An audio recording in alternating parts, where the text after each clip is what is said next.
नमस्कार, आप देख रहे हैं दूरदर्शन समाचार का विशेष सांकेतिक भाषा समाचार। आपके साथ मैं हूं पराक्रम सिंह शेखावत और मेरे साथ हैं हमारी सांकेतिक भाषा की सहयोगी। समाचार की शुरुआत करते हैं सुर्खियों के साथ।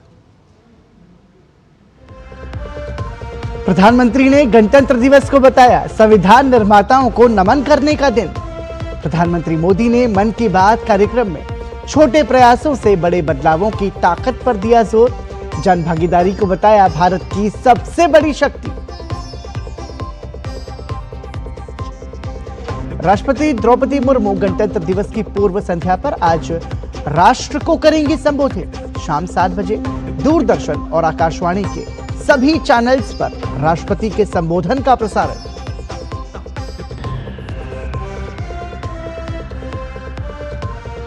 राष्ट्रपति द्रौपदी मुर्मू 16वें राष्ट्रीय मतदाता दिवस के अवसर पर दिल्ली में निर्वाचन आयोग द्वारा आयोजित कार्यक्रम में हुई शामिल। कहा, लोकतांत्रिक प्रक्रिया में मतदान लोगों की आस्था का प्रतीक। वोटिंग के दौरान भ्रांतियों से दूर रहने की अपील।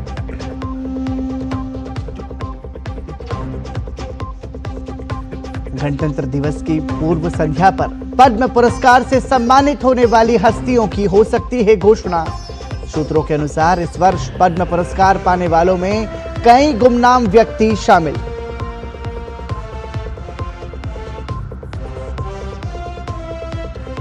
न्यूजीलैंड के खिलाफ T20 सीरीज जीतने पर भारतीय टीम की नजर। गुवाहाटी में आज भारत और न्यूजीलैंड के बीच तीसरा T20। 5 मैचों की सीरीज में भारत 2-0 से आगे।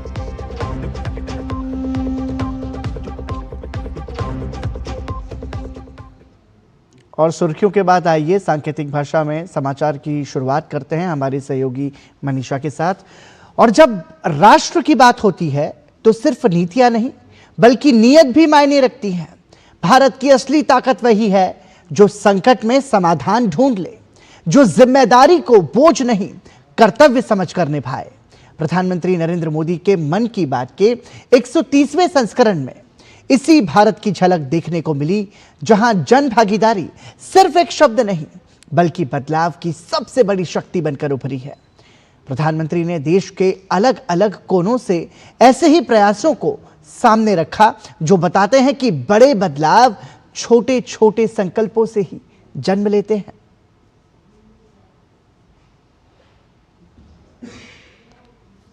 जब भारत का नाम लिया जाता है तो देशवासियों का जज्बा और सामूहिक शक्ति अपने आप जहन में आ जाती है। समस्याओं का समाधान ढूंढना मानव भारतीय स्वभाव का हिस्सा हो। मन की बात के 130वें संस्करण में प्रधानमंत्री नरेंद्र मोदी ने इन्हीं छोटे प्रयासों से बड़े बदलावों की ताकत पर जोर दिया। प्रधानमंत्री ने साथ ही जनभागीदारी को भारत की सबसे बड़ी शक्ति करार दिया। कुछ लोग समाज की सामूहिक शक्ति से रास्ता निकालने का प्रयास करते हैं। ऐसा ही एक प्रयास उत्तर प्रदेश के आजमगढ़ में सामने आया है। यहां से होकर गुजरने वाली तमसा नदी को लोगों ने नया जीवन दिया। आजमगढ़ हो, अनंतपुर हो या फिर देश की कोई और जगह, ये देखकर खुशी होती है कि लोग एकजुट होकर कर्तव्य भाव से बड़े संकल्प सिद्ध कर रहे हैं। जन भागीदारी और सामूहिकता की यही भावना हमारे देश की सबसे बड़ी ताकत है। मन की बात में प्रधानमंत्री ने उस भक्ति की भी चर्चा की जो सदियों पुरानी है लेकिन आज एक नए अंदाज में युवा पीढ़ी से जुड़ रही है। उन्होंने कहा कि भजन और कीर्तन जो कभी मंदिरों और कथाओं तक सीमित थे, आज जेन जी की जीवन शैली का हिस्सा बन रहे हैं और इसी से जन्म ले रहा है एक नया सांस्कृतिक ट्रेंड, भजन क्लबिंग। देश के अलग अलग शहरों में बड़ी संख्या में युवा इकट्ठा हो रहे हैं। मंच सजा होता है, रोशनी होती है, संगीत होता है, पूरा तामझाम होता है और माहौल किसी कॉन्सर्ट से जरा भी कम नहीं होता है।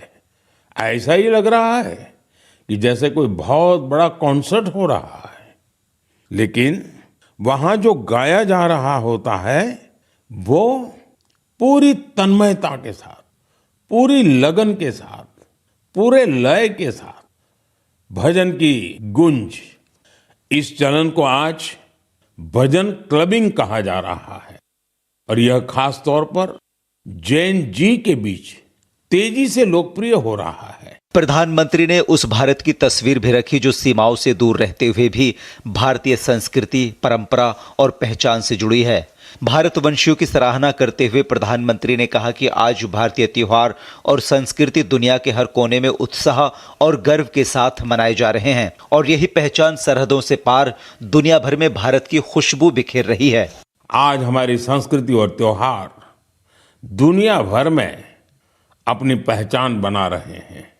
दुनिया के हर कोने में भारत के त्योहार बड़े उत्साह और उल्लास के साथ मनाए जाते हैं। हर तरह की कल्चरल वाइब्रेंसी को बनाए रखने में हमारे भारतवंशी भाई बहनों का अहम योगदान है। वो जहां भी हैं वहां अपनी संस्कृति की मूल भावना को संरक्षित कर और उसे आगे बढ़ा रहे हैं। स्वच्छता और पर्यावरण ये सिर्फ सरकारी योजनाएं नहीं हैं, ये आज देश के नौजवानों का संकल्प बन चुके हैं। मन की बात में प्रधानमंत्री ने ऐसे ही प्रयासों की सराहना की जो भारत को स्वच्छ और हरा भरा बना रहे हैं। प्रधानमंत्री ने साथ ही बताया कि एक पेड़ मां के नाम अभियान से करोड़ों लोग जुड़ चुके हैं। पर्यावरण संरक्षण की यही भावना आज बड़े स्तर पर भी दिखाई दे रही है। इसी सोच के साथ देश भर में एक पेड़ मां के नाम अभियान चलाया जा रहा है। इस अभियान से आज करोड़ों लोग जुड़ चुके हैं।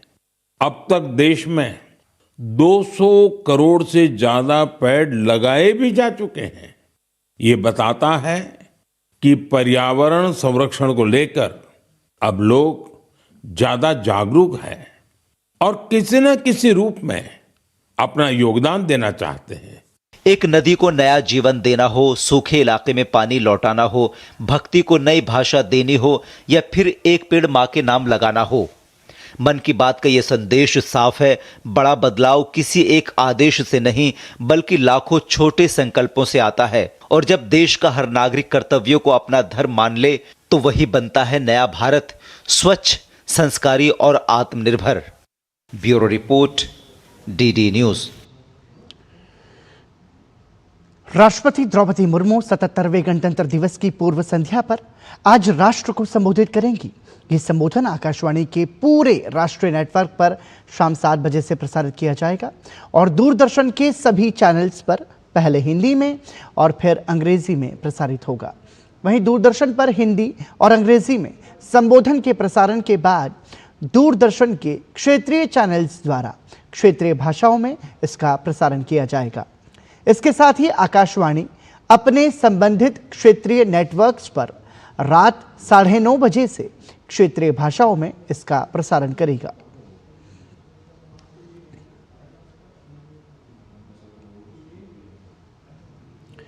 सोलहवें राष्ट्रीय मतदाता दिवस के अवसर पर राष्ट्रपति द्रौपदी मुर्मू ने कहा है कि भारत भूमि लोकतंत्र की जननी है, जिसमें मैं महिला मतदाताओं को विशेष बधाई देती हूं। उन्होंने विभिन्न चुनावों में भारी मतदान के जरिए हमारे गणतंत्र को और शक्तिशाली बनाया है।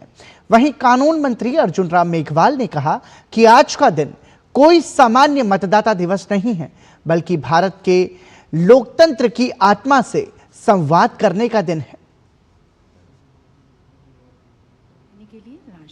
भारत निर्वाचन आयोग द्वारा 25 जनवरी 2026 को 16वां राष्ट्रीय मतदाता दिवस आयोजित किया गया। नई दिल्ली में आयोजित राष्ट्रीय समारोह में मुख्य अतिथि के रूप में राष्ट्रपति द्रौपदी मुर्मू ने देश के मतदाताओं को संबोधित किया। इस अवसर पर राष्ट्रपति ने कहा कि भारत लोकतंत्र की जननी है।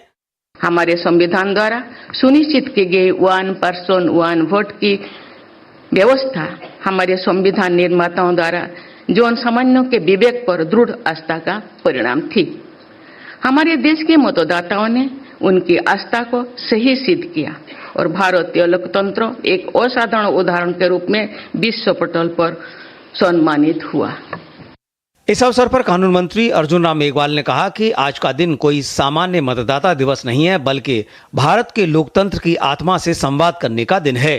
भारत में लोकतंत्र को और अधिक सहभागी, पारदर्शी और तकनीकी सक्षम बनाने के लिए जो निरंतर प्रयास किए गए हैं, उनमें डिजिटल मतदाता सेवाएं, ऑनलाइन पंजीकरण, प्रवासी और दिव्यांग मतदाताओं के लिए विशेष प्रबंध, ये सभी कदम इस सोच को दर्शाते हैं कि लोकतंत्र अंतिम व्यक्ति तक पहुंचना चाहिए। मुख्य चुनाव आयुक्त ज्ञानेश कुमार ने कहा कि मतदाता सूची को शुद्ध करने के लिए भारत निर्वाचन आयोग ने SIR जैसी प्रक्रिया को अपनाया ताकि कोई भी मतदाता छूटे नहीं। निर्वाचन आयोग ने विशेष गहन पुनरीक्षण अर्थात स्पेशल इंटेंसिव रिवीजन अर्थात SIR की शुरुआत की ताकि यह सुनिश्चित किया जा सके कि कोई भी पात्र मतदाता छूटे नहीं और कोई भी अपात्र मतदाता सूची में शामिल न हो। मतदाता दिवस के अवसर पर चुनाव आयोग द्वारा तैयार की गई 2 पत्रिकाओं का विमोचन किया गया। साथ ही राष्ट्रपति द्रौपदी मुर्मू ने युवा मतदाताओं को एपिड कार्ड दिए और चुनावी प्रक्रिया में उत्कृष्ट कार्य करने और नवाचार को अपनाने वाले अधिकारियों और संस्थानों को राष्ट्रीय पुरस्कार प्रदान किए गए। बिहार असेंबली चुनाव हुआ वर्ष 2025 में, उसमें मैं सोशल मीडिया मॉनिटरिंग, इन्फोर्समेंट और साइबर स्पेस की मॉनिटरिंग के लिए चुनाव के परिप्रेक्ष्य में मैं नोडल पदाधिकारी था। इनोवेटिव वोटर अवेयरनेस के श्रेणी में भारत निर्वाचन आयोग द्वारा आज नेशनल वोटर डेज के अवसर पर प्रस्तुत किया गया। इस बार 16वें राष्ट्रीय मतदाता दिवस के लिए थीम मेरा भारत मेरा वोट थी, जबकि टैगलाइन भारतीय लोकतंत्र के केंद्र में नागरिक रखी गई। 16वें राष्ट्रीय मतदाता दिवस के अवसर पर राष्ट्रपति द्रौपदी मुर्मू ने भारतीय लोकतंत्र को दुनिया के लोकतंत्र की जननी बताया। उन्होंने कहा कि जिस तरीके से भारत में लोकतंत्र मजबूत हुआ है उसमें महिलाओं की भागीदारी बहुत प्रशंसनीय है। कैमरामैन मोंटी के साथ ऋषि कुमार, DD न्यूज, दिल्ली। दिल्ली के कर्तव्य पथ पर 77वां गणतंत्र दिवस और गणतंत्र दिवस को लेकर के तैयारियां जोरों पर हैं। समारोह की सुरक्षा को लेकर इस बार विशेष इंतजाम किए गए हैं। जमीन से लेकर आसमान तक चप्पे चप्पे पर सुरक्षा बलों की नजर है। गणतंत्र दिवस की तैयारियों पर देखिए हमारी खास रिपोर्ट। 77वें गणतंत्र दिवस को लेकर के तैयारियां जोर शोर से चल रही हैं। यहां पर आने वाले विशेष मेहमान, देश विदेश से आने वाले विशेष अतिथियों की सुरक्षा के लिए और जो समारोह में शामिल होने वाले दर्शक हैं उनके लिए सुरक्षा के यहां पर चाक चौबंद इंतजाम किए गए हैं। यानी जमीन से लेकर आसमान तक सुरक्षा को पुख्ता किया गया है। एंटी ड्रोन सिस्टम जो है वो यहां पर इंस्टॉल किए गए हैं। स्नाइपर्स जो है वो आसपास की जो हाई राइज बिल्डिंग है वहां पर तैनात किए गए हैं। साथ ही साथ दिल्ली पुलिस ने अपने 10,000 पुलिस पर्सनल को इस समारोह की सुरक्षा के लिए यहां पर जो है वो चुना है और उनको यहां पर डिप्लॉय किया। साथ ही साथ अर्धसैनिक बल भी यहां पर जो है वो अपनी सुरक्षा करते नजर आएंगे। आर्मी की कोई टुकड़ियां जो है वो अंदर समारोह में होंगी जो इस पूरे सुरक्षा का जिम्मा लेंगी। साथ ही साथ आसपास के जो होटल्स हैं वहां पर पूरी वेरिफिकेशन कर ली गई है पुलिस के द्वारा कि कोई भी ऐसा सस्पेक्टेड ना हो जो होटल में आकर के छुपा हो। पुलिस ने यहां पर 3000 CCTV जो कैमरे हैं वो इंस्टॉल किए गए हैं। 30 उसके लिए वहां पर जो है वो कंट्रोल यूनिट्स बनाई गई हैं, कंट्रोल रूम बनाए गए हैं। वहां पर उनकी पल पल की मॉनिटरिंग होगी। हर आने जाने वाले व्यक्ति का वेरिफिकेशन होगा, उसकी पहचान सुनिश्चित की जाएगी और साथ ही साथ 3 लेयर सिक्योरिटीज जो है वो पैदल चलने वाले यात्रियों के लिए होगी और साथ ही साथ जो गाड़ी से आ रहे हैं उनको भी इसी सुरक्षा से हो करके गुजरना पड़ेगा। यानी सुरक्षा में किसी भी तरह की कोई चूक ना हो, इसको लेकर के जो सिक्योरिटी पर्सनल हैं वो पूरी तरह से ट्रेन किए जा चुके हैं और 10 से ज्यादा उनकी ट्रेनिंग की जा चुकी है। फोन को छोड़ करके आपको कोई भी इलेक्ट्रॉनिक डिवाइस यहाँ नहीं लेके आना है। खाने पीने की कोई वस्तु यहाँ पर आप लेकर के नहीं आ सकते हैं। जो पुलिस है उसने यहाँ पर इस बार फेस रिकॉग्निशन जो सिस्टम है वो लगाया। दिल्ली पुलिस के पास विशेष जो है चश्मे इसके लिए उनके जो जवान है उनको दिए गए हैं। उसके अंदर हर एक ऐसे संदिग्ध का डेटा होगा जिस पर दिल्ली पुलिस को शक है या अलग एजेंसीज को शक है कि वो उस दिन यहाँ पर गड़बड़ी कर सकते हैं, तो वो अगर मास्क भी पहनेंगे तो भी वो रिकॉग्निशन सिस्टम उनको पहचान लेगा। झांकियों के दौरान जो भी यहाँ पर लोग होंगे या उस परेड के दौरान यहाँ पर जो भी गेस्ट मौजूद होंगे उनको कोई दिक्कत ना हो, आने जाने वाले व्यक्ति को दिक्कत ना हो। देश इसको हर्षोल्लास के साथ मनाए और इस जो समारोह में है वो जो भी यहाँ पर शामिल हो रहे हैं उनके लिए यहाँ पर तमाम सुविधाएं जो हैं वो सुनिश्चित की गई हैं। कैमरा प्रवीण के साथ में मुकेश शुक्ला, DD न्यूज, दिल्ली। और इसी के साथ विशेष सांकेतिक भाषा समाचार में अभी के लिए इतना ही। मुझे और हमारी सांकेतिक भाषा की सहयोगी मनीषा को दीजिए अनुमति। नमस्कार।